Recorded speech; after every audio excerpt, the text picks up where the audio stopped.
mente, coração e vontade. E ouvindo eles isto, compungiram-se em seu coração e perguntaram a Pedro e aos demais apóstolos: Que faremos, varões irmãos?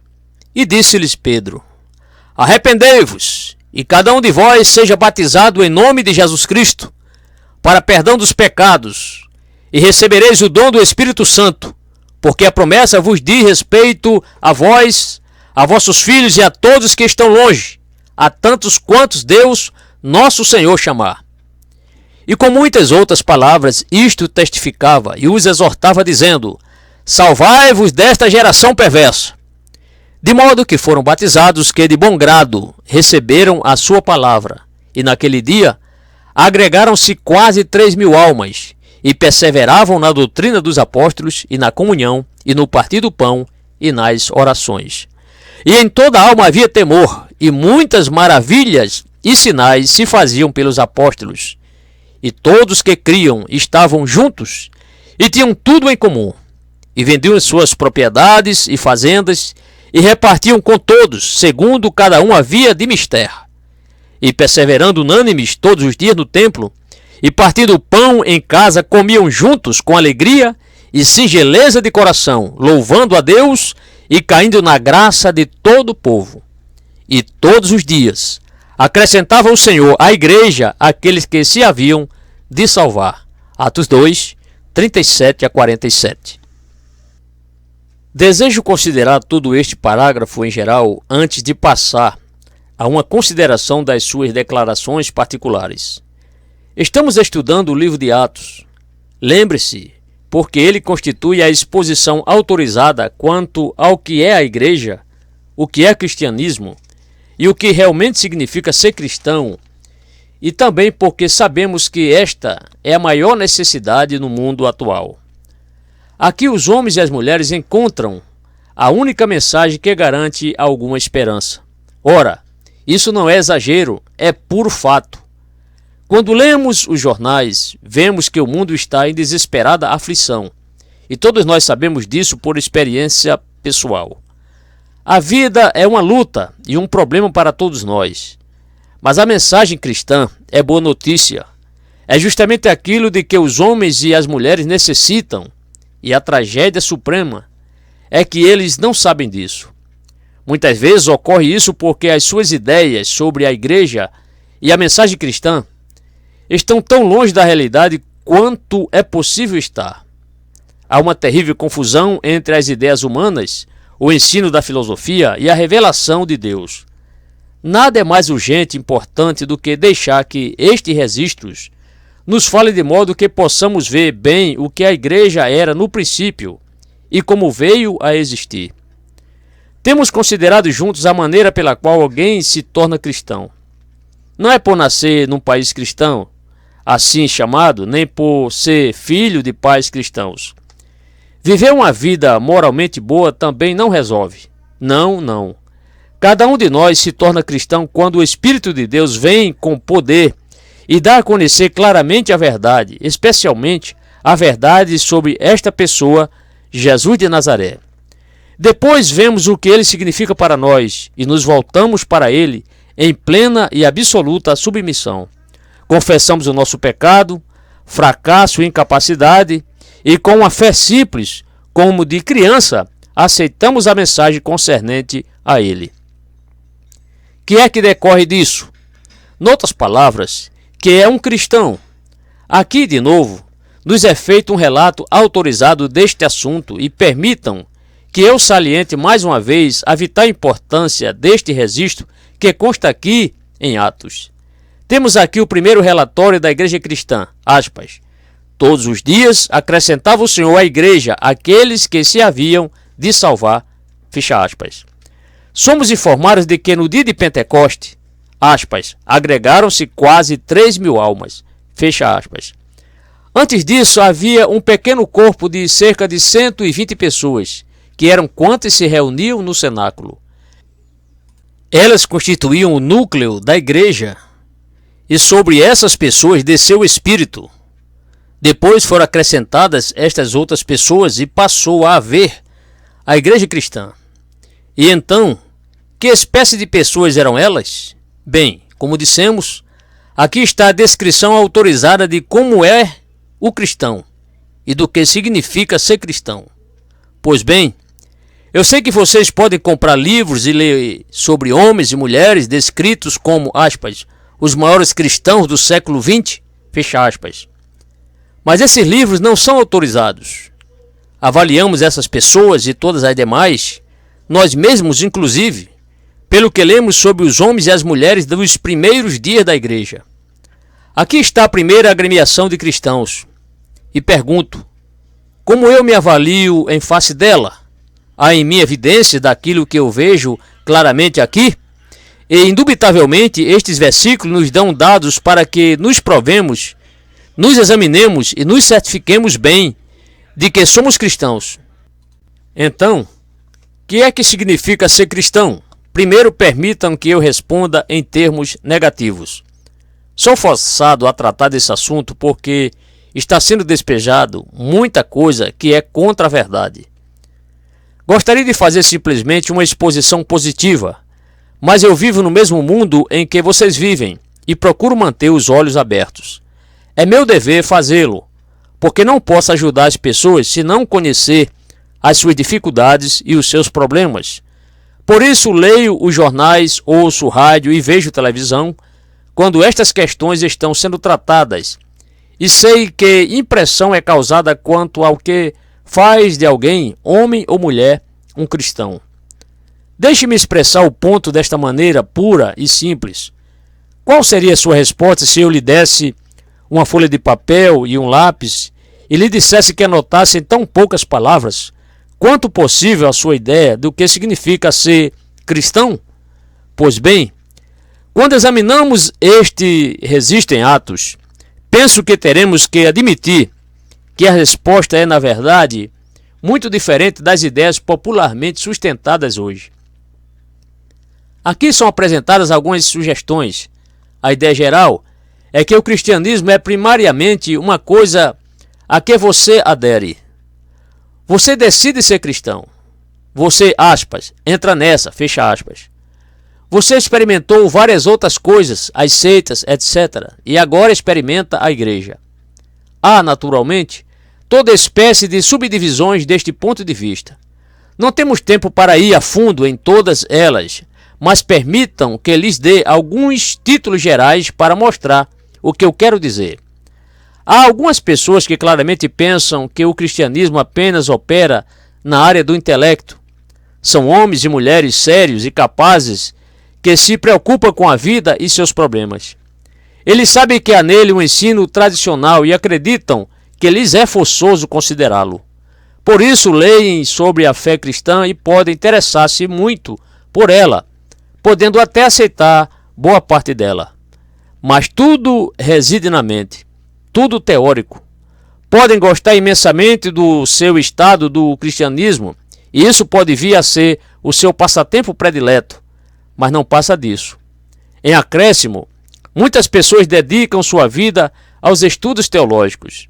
Esses eruditos e acadêmicos passam o tempo de que dispõem em discussão intelectual, absorvendo-se em temas religiosos e escrevendo livros uns contra os outros ou concordando uns com os outros.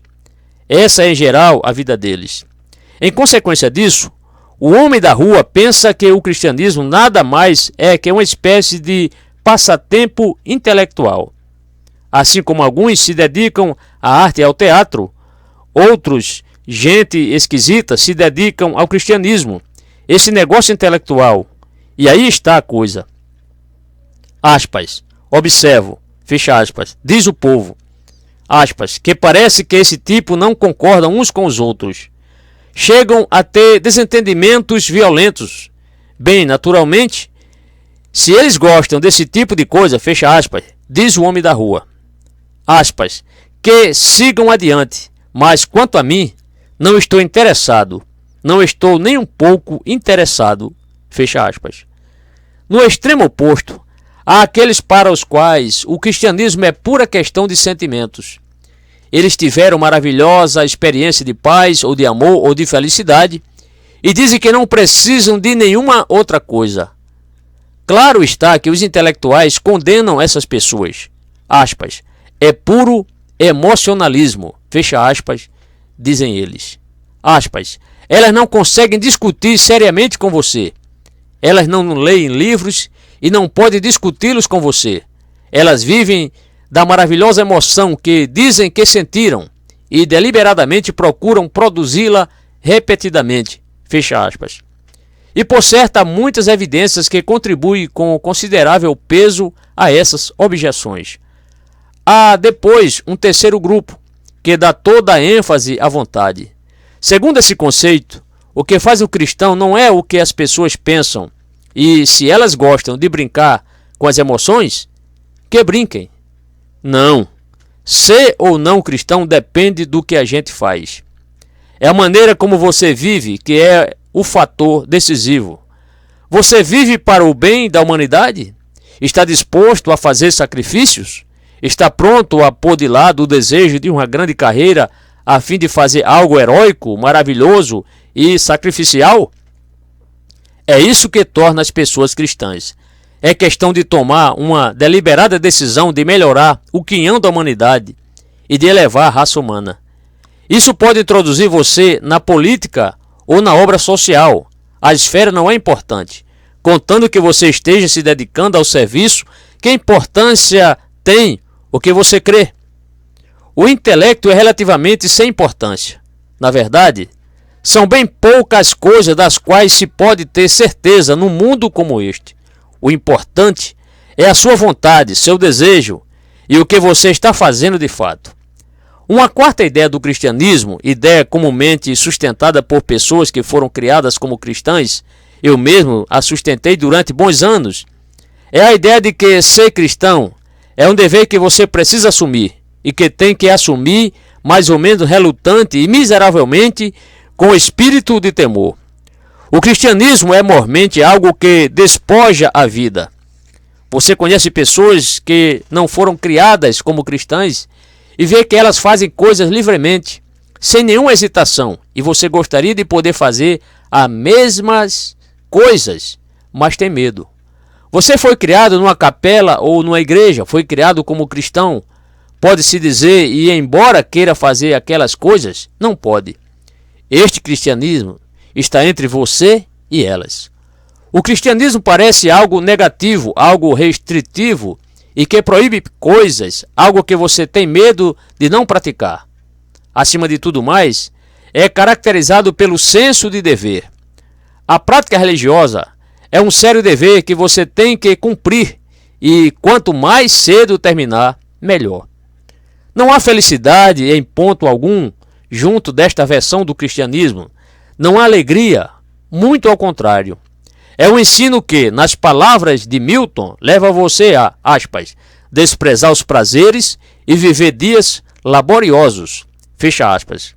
Você tem que ir àquela reunião da igreja no domingo, e o problema é que até aqui tem sido 2 vezes no domingo. Portanto, vamos tentar fazer um movimento de reforma para reduzir as reuniões a um por domingo e fazer o culto mais cedo para, em todo caso, podermos ter o resto do dia livre.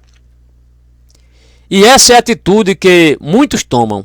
O cristianismo é uma tarefa séria, infeliz, incerta e vaga, que você continua fazendo porque tem medo de deixar de fazê-la, ou porque você prometeu isso a seus pais. Você não sabe muito bem o que está fazendo, só espera, de um modo ou de outro, e está fazendo a coisa certa, e que isso leve ao lugar certo no fim. Pois bem, devemos encarar estas coisas. Dizem que só 10% do povo da Grã-Bretanha se declaram cristãos, e eu me pergunto quantos desses números não será que sustentam a ideia que acabei de descrever. Receio que nos deixaria alarmados ver o número daqueles que acreditam que o cristianismo é uma tarefa grave, que faz com que nos sintamos mais ou menos infelizes e que se interpõe entre nós e aquilo que parece ser uma vida de liberdade, preocupação e gozo.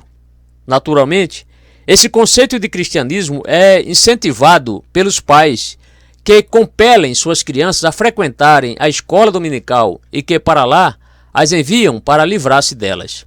Na verdade, o resultado é que, quando uma criança chega à adolescência, diz, aspas, não quero mais saber disso, vou me libertar, quero a minha liberdade, fecha aspas. O cristianismo é uma cadeia, é uma lei. John Bunyan acertou quando, em seu livro O Peregrino, fala sobre um homem que leva uma carga nas costas. E há pessoas que param nesse ponto, sentem o fardo, a miséria, a infelicidade. Outras, observando tais pessoas, dão as costas ao cristianismo e não se interessam por ele. Por isso estamos considerando estes 11 versículos de Atos e vemos quão completa a perversão é este último conceito do cristianismo. Eis o que Lucas escreveu, aspas, e perseverando unânimes todos os dias no templo, e partindo o pão em casa, comiam juntos com alegria e singeleza de coração, louvando a Deus e caindo na graça de todo o povo. E todos os dias acrescentava o Senhor à igreja aqueles que se haviam de salvar. Versículos 46 e 47. Poderia haver maior contraste, mas isso é cristianismo. Quão pouco disso há agora. É por isso que o mundo está em sua presente dificuldade. Devemos retornar ao cristianismo verdadeiro. As tradições não me interessam. Só me interesso em voltar a isto. Esta é a real verdade, a coisa real. E isso não diz respeito somente ao cristianismo dos primeiros tempos aqui referidos. Se vocês lerem sobre as grandes épocas da história da igreja, sobre os tempos de reforma e avivamento, verão uma repetição disso. Estas são as marcas e as características de uma agremiação de cristãos, da igreja cristã como ela foi destinada a ser. Oh, que diferença do que ela veio a ser! Mas é isto que importa, e não estou aqui para defender outra coisa. Então, havendo visto que o cristianismo não é, quero mostrar-lhes o contraste. Que é que faz com que o cristianismo seja tão diferente? Já vimos que tornar-se cristão é primariamente algo que acontece conosco. Nós mesmos não podemos fazer-nos cristãos. Aspas. A promessa vos diz respeito a vós, a vossos filhos e a todos os que estão longe, e tantos quantos Deus, nosso Senhor, chamar. Fecha aspas, verso 39.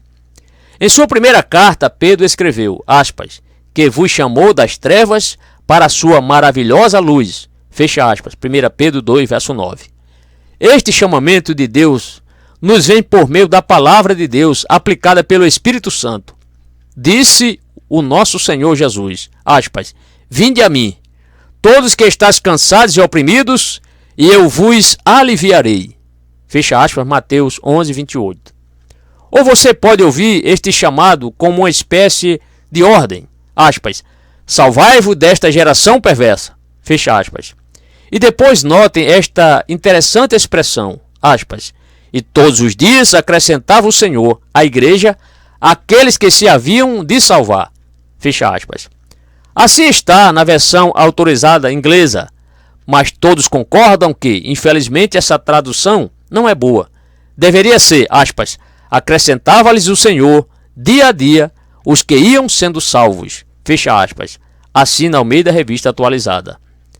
Eles estavam, aspas, sendo salvos, fecha aspas, e o Senhor os, aspas, acrescentava, fecha aspas, à igreja.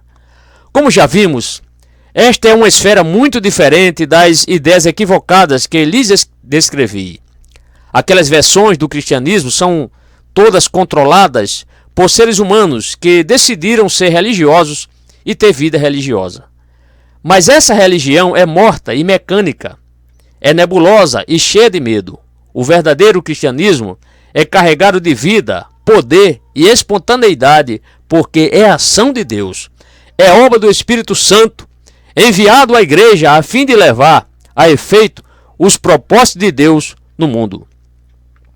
Wordsworth não estava pensando nisto, porém escreveu uma expressão maravilhosa de que sempre gostei. Ele estava pensando na natureza, mas é isto que acontece com as pessoas quando se tornam cristãs. Elas chegam a um ponto no qual podem dizer, e sinto, uma presença me perturba com o gozo dos pensamentos elevados. E ninguém que não tenha ciência desta, aspas, presença, fecha aspas, perturbadora, de algo acontecendo, é cristão. O grande Deus que nos fez no princípio está nos reformando, está fazendo algo em nós, está fazendo algo de nós. E, naturalmente, o que ele faz é produzir uma mudança completa. Já examinamos a mudança que Deus opera em nós quando nos tornamos cristãos. Todavia, eu quero mostrar a vocês que Deus não apenas produz em nós uma mudança com relação às nossas ideias sobre o Senhor Jesus Cristo. Constatamos que em Atos as pessoas perceberam o trágico erro que tinham cometido acerca de Jesus, mas Deus faz muito mais que isso. Quando homens e mulheres se tornam cristãos, toda a sua condição é transformada e eles passam de uma posição a outra. A Bíblia está repleta disso. O apóstolo Paulo lembra aos Colossenses que Deus, aspas, nos tirou das potestades das trevas e nos transportou para o reino do Filho do seu amor. Fecha aspas, Colossenses 1, verso 13. E seu modo de expressá-lo em Atos é pelo uso da palavra, aspas, salvos. Fecha aspas. Aspas. Salvai-vos desta geração perversa. Acrescentava-lhes o Senhor, dia a dia, os que iam sendo salvos. Fecha aspas. Pois bem, sei que muitos reagem violentamente contra a palavra salvos. Odeiam-na e pensam que sei por quê. Já não a ouvimos tanto quanto estávamos acostumados a ouvi-la, mas eu me lembro muito bem de que, particularmente, quando eu era jovem, sentia-me melindrado por ela e não gostava dela, e os meus contemporâneos eram quase unânimes em rejeitá-la comigo. Ninguém era mais detestado por nós do que o homem que se aproximava de nós e perguntava, aspas, você está salvo? Fecha aspas. Aspas, você já foi salvo? Fecha aspas. Dizia isso levianamente e muitas vezes sem saber bem o que estava dizendo. O povo reagia contra esta palavra pelo uso leviano que dela se fazia, coisa que não defendo. Mas, aspas, salvos, fecha aspas, é uma tremenda palavra. Temo-la aqui, diante de nós, e é vitalmente importante que saibamos o que significa. A diferença entre o cristão e o incrédulo é que o cristão está entre os salvos e o incrédulo está entre os não salvos. É como o seguinte: imagine uma casa em chamas e várias pessoas lá dentro. É posta uma escada numa janela e algumas pessoas são resgatadas, são salvas. As restantes morrem queimadas. Que diferença! Ou pense num naufrágio, ou num tribunal em juízo onde foi feita uma acusação. No fim do julgamento, o réu está numa destas duas situações, ou em liberdade, ou condenado e enviado à prisão para cumprir a pena. Uma ilustração que aparece no Novo Testamento é a de um escravo. O escravo está inteiramente sob o controle e domínio do seu dono, mas pode ser comprado e posto em liberdade. Pode ser emancipado, pode tornar-se um homem livre. Estas são algumas das ideias e figuras que estão por trás do uso que o Novo Testamento faz deste termo particular. Aspas, mas, fecha aspas. Alguém dirá, aspas, a minha objeção é quanto ao termo salvos. Vocês cristãos afirmam que são perfeitos. Fecha aspas. Não afirmamos nada desse tipo de coisa. Nesse mesmo parágrafo que temos diante de nós, isso é deixado bastante claro pelo tempo verbal. Aspas, salvos, fecha aspas. Aspas, salvados, fecha aspas. Pode-se dizer dos cristãos que, aspas, eles foram salvos, fecha aspas, que, aspas, estão sendo salvos, fecha aspas, e que, aspas, vão ser salvos, fecha aspas. O apóstolo Pedro, escrevendo muito tempo depois de ter pregado este sermão, apresenta estes aspectos com muita clareza. Diz ele, que a prova da vossa fé, muito mais preciosa do que o ouro que perece e é provado pelo fogo, se acha em louvor e honra e glória na revelação de Jesus Cristo, ao qual não o havendo visto, amais, no qual, não o vendo agora, mas crendo, vos alegrais com gozo inefável e glorioso, alcançando o fim da vossa fé, a salvação das almas. 1 Pedro 1, versos 7 a 9. Nessa passagem, Pedro fala da questão de receber a salvação e, contudo, refere-se aos seus leitores como pessoas que já haviam passado pelo ato de salvação. Veja o ponto desta maneira. A primeira coisa que devemos compreender sobre nós mesmos é que estamos numa situação terrivelmente perigosa. Trata-se de um estado ou condição. Todos nós estávamos diante de Deus face a face. Permitam-me empregar de novo uma daquelas ilustrações. Observe um homem que está no banco dos réus, no tribunal. Pode-se dizer muitas coisas sobre ele, porém a primeira e mais importante é que ele está no banco dos réus, sob julgamento diante de um juiz. Bem, esse homem pode estar se sentindo bem ou mal, mas isso não tem nada a ver com a sua situação. Ele pode ter ferrado no sono na noite anterior, ou pode não ter pregado o olho. Isso não faz nenhuma diferença. Sua situação é que ele está sendo julgado, foi feita uma acusação contra ele, e ele enfrenta terríveis possibilidades. E é desse modo que, num primeiro passo, devemos analisar esta questão de salvação. Se lhes parece bem, podemos dividir os homens e as mulheres em bons e maus. É o que se faz, não é? Contudo, isso é completamente irrelevante porque o que nos preocupa é a situação. E o ensino da Bíblia é que todas as pessoas, boas ou mais, ou seja lá o que forem, estão no banco dos réus com o juízo de Deus sobre elas. Nenhum de nós é justo de nascença. Todos nós estamos debaixo de condenação. Esse é o nosso status. Estamos no mundo em chamas. Corremos o perigo de destruição eterna. Todos nós estamos perdidos. Estamos no banco dos réus por nascimento e por nossas ações. Todos nós temos pecado contra Deus. A lei de Deus é a promotoria e um juiz justo e santo ocupa a cátedra. Cada um de nós é culpado. E a sentença para um pecador culpado é, aspas, a penalidade de eterna destruição, fecha aspas, e ser banido, aspas, da face do Senhor, fecha aspas, 2 Tessalonicenses 1, verso 9.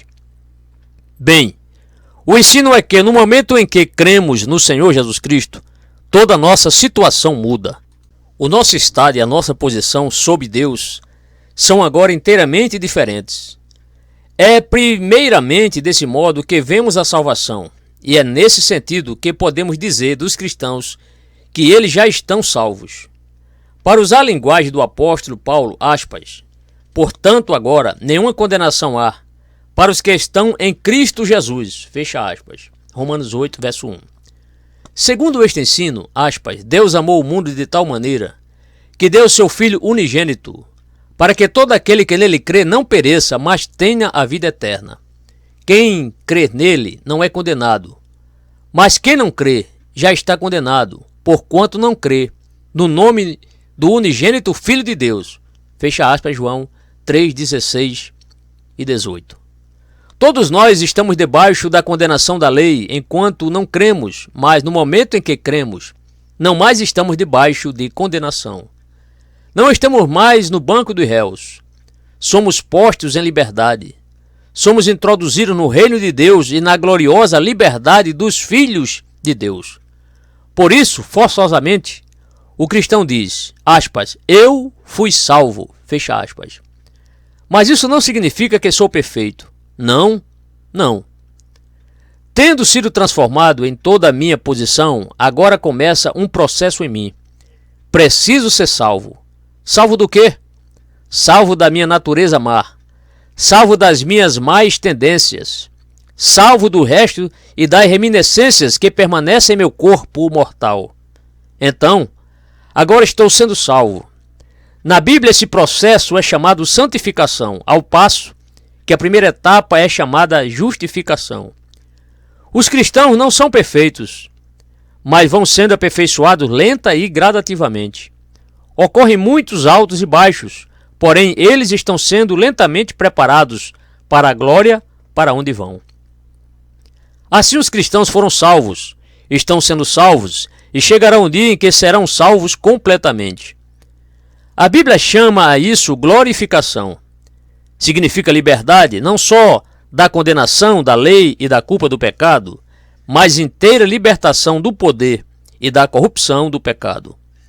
Virá o tempo em que os crentes estarão sem pecado, serão perfeitos. Isso não vai acontecer neste mundo, porém será a nossa condição na glória por vir. Aí estão, pois, os tempos da palavra, aspas, salvos, fecha aspas, eu fui salvo, fecha aspas, eu estou sendo salvo, fecha aspas, eu serei salvo, fecha aspas. E vocês verão estes três tempos constantemente empregados nos escritos do Novo Testamento. Em geral, a situação destas pessoas em Atos era que elas foram salvas, foram transportadas de um reino para outro. Essa é a primeira coisa.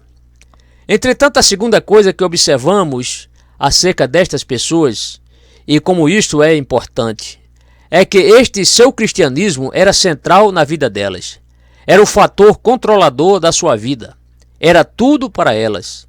Isso diz a respeito a todo cristão, e que aqui que vemos o contraste com aquelas ideias populares do cristianismo que procurei descartar. A ideia popular é que o cristianismo é algo que devemos acrescentar à nossa vida.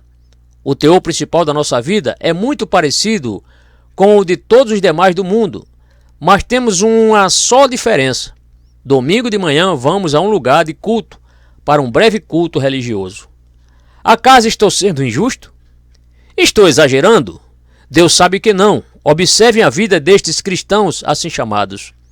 Observe os seus interesses, observe as coisas que os fazem vibrar de entusiasmo. São exatamente as mesmas de todos os outros do mundo. Mas fazem essa coisa estranha em dada hora, uma vez por semana, talvez nem isso, às vezes só uma vez por ano. Sua fé não está no centro da vida deles, é um acréscimo. É como um homem que leva uma bolsa.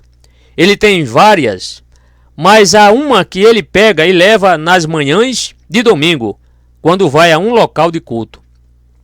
Depois de ter estado lá, ele aguarda tão depressa quanto pode e vai viver como vivia antes e como todo mundo vive. Ou isso, ou seu cristianismo é um casaco que ele veste para essas estranhas ocasiões e depois tira. Oh, isso não é cristianismo. A ideia falsa sempre tem o cristianismo na periferia. Não está no coração. Não é a realidade vital, controladora, mas tem seu lugar na beirada da vida, geralmente tão longe quanto possível do centro. Todavia, tem que ficar ali porque as pessoas temem que lhes aconteça algo se não estiver.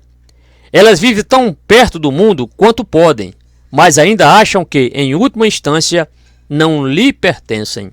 Ora, o que nos toca acerca destas pessoas em Atos é que toda a sua vida, toda a sua perspectiva foi transformada. Passaram a ser controladas por algo absolutamente novo. Vejam estas pessoas. Elas eram aquele populacho, aquele povo que gritou, aspas, fora com ele, crucifica-o, fecha aspas. É a isso que elas pertenciam. Mas agora passaram a pertencer a estes discípulos, aos seguidores deste Jesus, a este Galileu. Tornaram-se inteiramente diferentes. Não foi uma mudança externa, e sim interna, uma mudança radical e profunda. Agora estavam prontas a correr qualquer risco para estar justamente com as pessoas que anteriormente haviam insultado. Sabiam que era perigoso pertencer a este grupo de crentes. Porventura seu líder não fora crucificado no madeiro poucas semanas antes?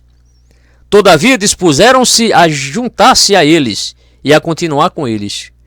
Continuaram perseveramente com eles. Não queriam deixá-los. Estavam arriscando tudo. Sabiam que os seus parentes iam ficar enfesados, que provavelmente seriam deixados no ostracismo por aqueles que lhes eram caros. Não importava. Sujeitaram-se ao batismo público. alinharam-se a estas pessoas desprezadas. Seja o que quer que acontecesse, tinham que ficar com elas. Isso é cristianismo. Não esta coisa miserável, duvidosa, incerta e infeliz que você toma como um dever e procura esconder o mais que pode.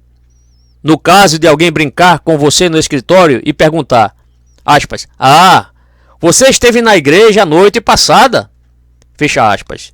Também é preciso salientar o próximo ponto para desmentir mais uma concepção inteiramente errônea do que significa ser cristão.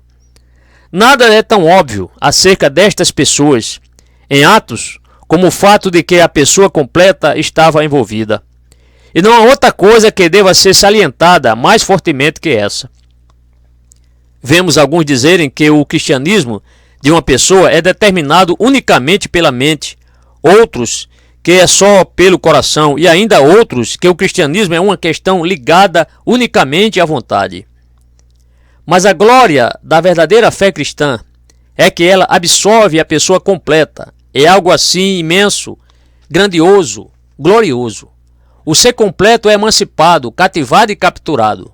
A personalidade inteira é enganjada. Como enxergo isso? Bem, examine as palavras aqui empregadas. Eu leio, aspas, de modo que foram batizados os que de bom grado receberam a sua palavra. Fecha aspas. Eles creram na mensagem, receberam-na com suas mentes. Depois, mais adiante, no versículo 44, leio, aspas, e todos os que criam estavam juntos e tinham tudo em comum. Fecha aspas. Primeiro, creram. Em quem creram? Vocês acham possível que, se lhes perguntasse em que creram, outra coisa não poderia dizer senão, aspas, bem, eu sempre fui educado com vistas a isso, sabe? E penso que uma coisa muito boa e acho que pode ajudar a moralidade do país se nos apegarmos a estas grandes tradições. Não devemos deixar que desapareçam. Você sabe, as coisas são tão mais. Então vamos continuar apegados a isso. Fecha aspas. Perguntem a essas pessoas a que estão apegadas e não saberão dizer. Não. Aqui em Atos vemos exatamente o oposto. É-nos dito, aspas, e perseveravam na doutrina dos apóstolos. Fecha aspas. O cristianismo não deixa de lado a mente. Os cristãos podem dizer porque são cristãos. E se você não puder dar uma razão, se você não puder dizer, aspas, eu creio nisto e naquilo, fecha aspas, você não é cristão. Lemos aqui, aspas, foram batizados os que de bom grado receberam a sua palavra, fecha aspas. A mente é engajada e envolvida e continuamos recebendo mais e mais, ficamos cheios de entusiasmo e a mente se expande. Não há nada que eu conheça no universo que se compare com o Evangelho. Muitas vezes tenho exposto isso da seguinte maneira. Haveria alguém dotado de intelecto excessivamente grande? É você um intelectual tão grandioso que requer algum exercício para sua mente tão grande? Bem, eu lhe digo o que fazer. Comece a estudar a Epístola de Paulo aos Efésios e quando terminar, se alguma vez terminar, posso dar-lhe outros escritos de Paulo, que não têm rivais quanto à profundidade de pensamento, quanto a concepções admiráveis, quanto a visões panorâmicas da verdade, estendendo-se de horizonte a horizonte, penetrando até a própria eternidade e a glória sempiterna. Temos aí a verdade que, através de todos os séculos sucessivos, tem alargado os maiores intelectos que o mundo conheceu. Lembro-me da história daquele velho professor que viveu na Escócia no século XIX, época em que este moderno intelectualismo e este pensamento científico começaram a inundar tudo. Ele costumava prefaciar suas preleções com estas palavras, aspas, cavalheiros, opino que um evangelho e um ensino que foram suficientemente bons e suficientemente grandes para a mente de um Paulo, de um Agostinho, de um Aquino, de um Lutero, de um Calvino, de um Knox, de um Pascal, de um Wesley e de um Gladstone, merece ao menos a respeitosa consideração dos senhores. Fecha aspas. Ouço pessoas dizerem, aspas, não posso entender isto, fecha aspas, e rejeita o cristianismo porque sua mente tropeça em algum ensino particular. Mas será que você imagina, por um momento sequer, que é a primeira pessoa que viu este problema? Todos os seus problemas foram conhecidos por estes grandes intelectos através de todos os séculos. A maior parte das dificuldades, na verdade, digo todas elas, são tratadas numa ou noutra passagem da Bíblia. Não há nada de original em seu problema. Veja, porém, bem isto. Antes de rejeitar o cristianismo, diga, aspas, como estes homens, com seu grande intelecto, o receberam? Fecha aspas. Essa é a resposta. De nada vale dizer que o conhecimento moderno acrescentou um novo entendimento. Não o fez. Não fez nenhuma diferença. O conhecimento moderno não nos disse nada de novo acerca de Deus ou acerca das pessoas. Não nos disse nada de novo sobre a morte e nada de novo acerca da eternidade. Aqui na Bíblia, lemos sobre homens e mulheres que creram na verdade, receberam a palavra pregada, o intelecto todo foi engajado e começou a funcionar como nunca antes. Mas o cristianismo não vem só à mente. Os cristãos não são meros intelectuais ou acadêmicos áridos e insípidos. O coração é envolvido. Aspas, de bom grado receberam a sua palavra. Fecha aspas. Ouçam os versículos 46 e 47. Aspas. Comiam juntos com alegria e singeleza de coração, louvando a Deus e caindo na graça de todo o povo. Fecha aspas. Isso é verdadeira felicidade. Real felicidade não existe fora disso. A ideia de que o cristianismo torna as pessoas infelizes e desventuradas é a maior mentira que o diabo já perpetrou. É como ele ilude as pessoas. Aspas. Fecha aspas. Elas dizem, aspas, você se tornou religioso, vai ser infeliz, terá que parar de agradar a si mesmo e terá que fazer todas estas coisas enfadonhas e aborrecedoras. Isso vai arruinar sua vida. Você será infeliz enquanto viver. Venha conosco, fecha aspas, dizem elas, aspas, venha estar com o mundo e terá vida e felicidade, fecha aspas. Existiu alguma vez maior falácia? Felicidade no mundo? Bem, onde está ela? Quando vejo as pessoas passando pelos tribunais de divórcio, não detecto muita felicidade. Nem a bebida basta, e assim, cada vez mais pessoas procuram as drogas. Há somente uma coisa neste mundo que pode tornar as pessoas realmente felizes, e essa é a verdade na qual creram estas pessoas em Jerusalém. Não a aceitaram só com a mente, foram tocadas, sentiram-se felizes, tiveram alívio e grande alegria. O Espírito Santo em quem o cristão crê é caracterizado por amor, alegria e felicidade, justamente as coisas das quais o mundo tem tanta necessidade. O mundo as conhece muito pouco, mas estas pessoas conheceram. Em face da perseguição e da possibilidade da morte, elas vibravam de alegria, e essa tem sido a marca dos verdadeiros cristãos em todas as eras e períodos de lá para cá. Será que as pessoas que pensam podem ser felizes no mundo ao qual não faltam bombas, pecado e escândalos? Não, não podem. Há só um modo de encontrar a felicidade, e esse é separar-se deste mundo, passando a esta outra vida, na qual você enxerga através e além do mundo, e conhece a glória vindoura. Então você pode dizer, com o apóstolo Pedro, aspas, em que vós grandemente vos alegrais, ainda que agora importa, sendo necessário que estejais por um pouco contristados com várias tentações. Fecha aspas, 1 Pedro 1, verso 6. Ou com Paulo, aspas, nós, os que estamos neste tabernáculo, gememos carregados. Fecha aspas, 2 Coríntios 5, verso 4. Sim, aspas, e por isso também gememos, desejando ser revestidos da nossa habitação, que é do céu. Fecha aspas, versículo 2. Alegria, gozo. Você se dá conta de que escapou do inferno. Não vai mais para a perdição. Você é filho de Deus. Seu coração se comove.